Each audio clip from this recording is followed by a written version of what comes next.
going on, we have the influence of the soul through the persona. This influence is discussed next as we find out how this influence gets into our awareness. And then they go to level 3 and awareness. So they've said we have those sources of emotion, all 5 of them. And then there's also this other thing that happens when the soul combines or enters into this system and takes on the form of the persona. Then it changes this monkey that the persona has entered and makes it aware of itself. And this awareness makes big changes in how man thinks. And one of those changes is the conscious mind, this conscious mind that the other animals don't have, this mathematical picture-forming chatter in your head type thing. And so they want you to realize that they're going to go deeper into this concept of awareness and get you to understand the differences that awareness makes in relation to the animals that don't have it. In other words, there's going to be some things that are different because you aren't only controlled by your emotions. And these differences need to be discussed now, and they're caused by your self-awareness. At level 3, they say, the task here will be more technical and difficult. We're going to show you what awareness is, how the mind of man works, and how the mind enters or doesn't enter man's awareness. We start with awareness. If you have a headache, you might think that it can never be taken away in a second. In truth, it can be removed from your awareness in those few seconds. How? Take a hammer and smash your finger. The headache is gone. True? The point is that your awareness was focused on the headache. When you smashed your finger, your awareness moved to the finger, and your headache was no longer part of your awareness. That would lead you to conclude correctly that your awareness can move from place to place. And then they kind of give you a side note here. Just a thought or a pointing out. If you can move your awareness to your finger, you can move your awareness 1 millimeter past your finger. Another thought. Wasn't it the soul's awareness that was trapped in the monkey? They're trying to point out some things here that, as they always said, pointing out, they always want to point things out, make you think about them. So they're going to point this out to you. Just kind of a short little thing. If you can move your awareness to your finger, couldn't you move it 1 millimeter past your finger?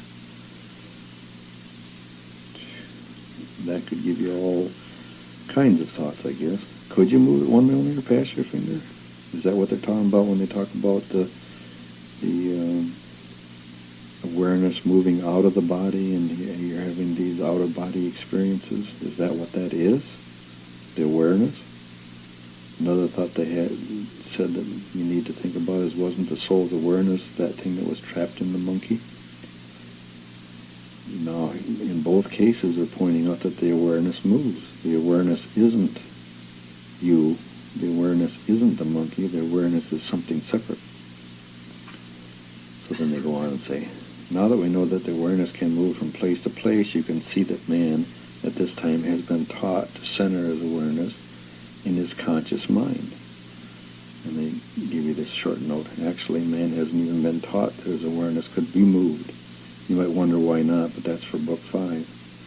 And you know, again, if it's ever to be written. So they say then, with his awareness centered on the conscious mind, and in truth the left side logical part of the brain, man becomes imprisoned in the material, monkey, solid temporal world. In the meantime, what is happening in that part of the mind that we aren't aware of is left for the few who ask questions and don't buy just the pat answers, and there aren't many of them. They can be disposed of with a few choice words like cult, crazy, new age, or at the very best, a little strange. Yes, you see what they're pointing to there? They do this so subtly, and sometimes you read these things and you go right past them. They're saying that this awareness that we realize can be moved, we've been taught that it's centered right in the conscious mind, and actually, they say you haven't been taught you haven't been taught anything about awareness. One, you haven't been taught that it's been moved or it's movable. You haven't been taught that it is centered anywhere, and you haven't been taught anything about awareness. And why haven't you been taught that your awareness can be moved?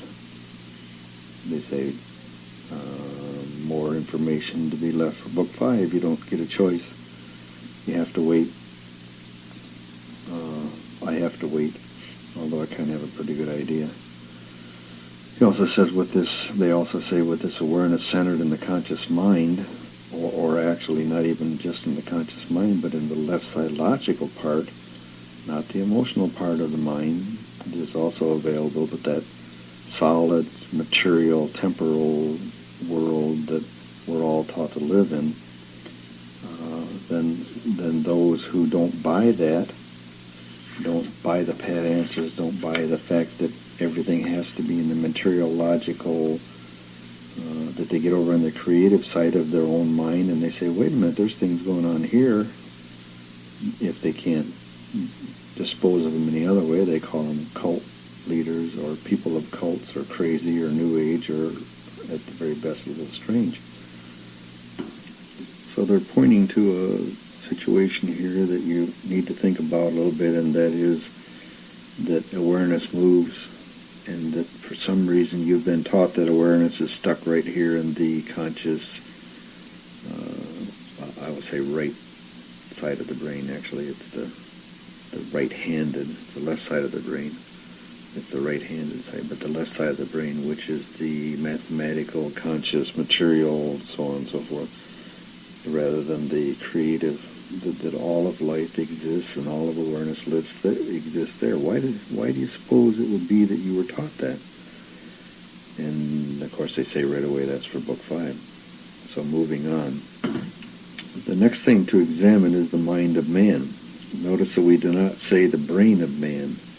Brain denotes a location. If the conscious mind were found in the frontal lobe, left side of the brain, how could you be conscious or aware of your finger to the exclusion of the rest of the body? If your consciousness was locked in the brain, you would be aware of your finger as a sensation coming to the brain. The brain is in a definable location. The word we are using is mind. The conscious mind is not in a definable location. It is not what the scientists tell you it is. We need to define terms here.